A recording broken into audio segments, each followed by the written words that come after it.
Yue Shan Society buildings have long been a part of Vancouver's landscape. Today, as in the past, just up the stairs and behind an old white door, the clack-clack of the mahjong tiles being shuffled signal the coming together of people. After the 1940s, in an effort to attract more young people in the community, the building became a place for people to learn dance, martial arts, and play music. Downstairs, the sounds and smells of the dry goods stores, barbershops, herbal stores, and drugstores merged with the vibrant community spirit above. If you wanted a haircut in the 1920s, you could stop by the Tai Hong barbershop. In the 1940s or 50s, you could drop by the Wing Hing dry goods store for some dried scallops and ginseng. And in 1975, you could visit the China West novelty shop for some toys and Chinese curios. Anyone and everyone could take part in this community. In between the bustling of the society spaces and the shops below, the building's rooming apartments tell many stories.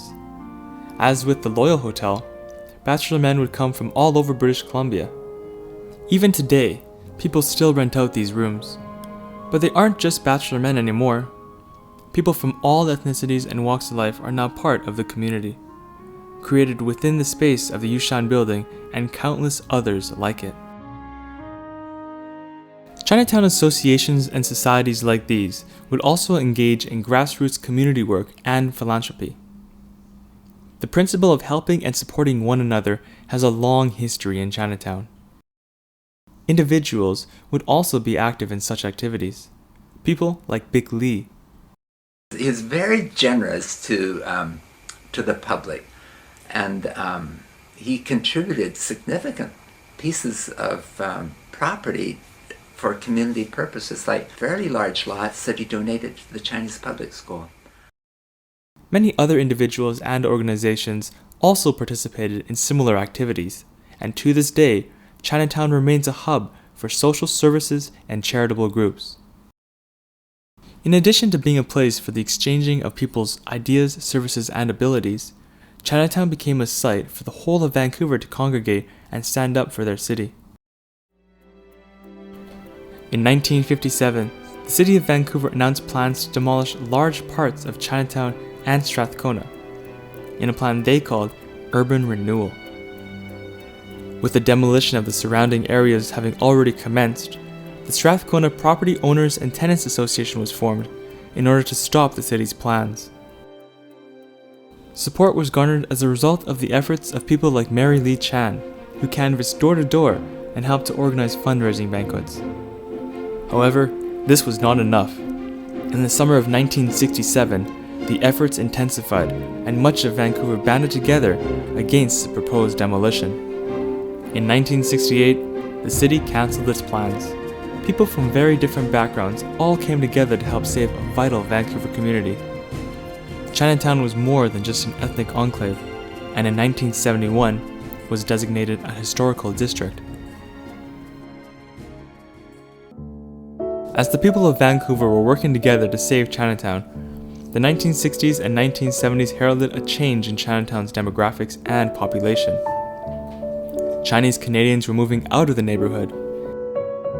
The Chinese were becoming more and more integrated into the rest of Vancouver. Places like Victoria Street and 41st Avenue, as well as the city of Richmond, became new focal points for Chinese Canadians.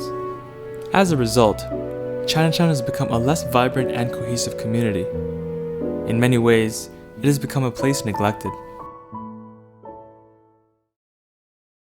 Over the past 100 years, Vancouver's Chinatown has gone from several wooden shacks in a row to one of the most historically important districts in the city. Its tumultuous past has produced a diverse and vibrant community.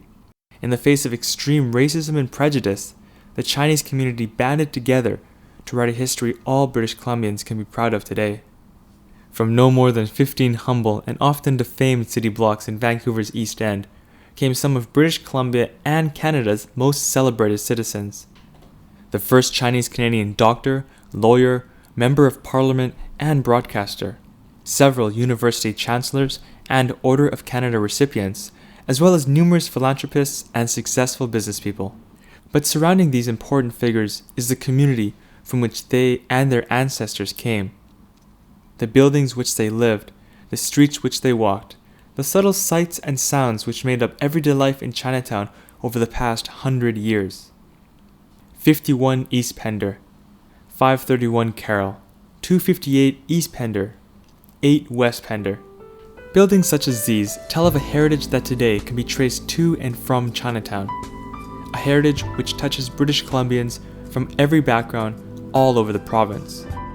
What tales will they tell in the future?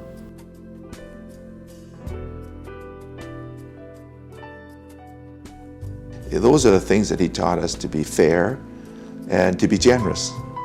So we sort of ingrained in our minds that, and help the community.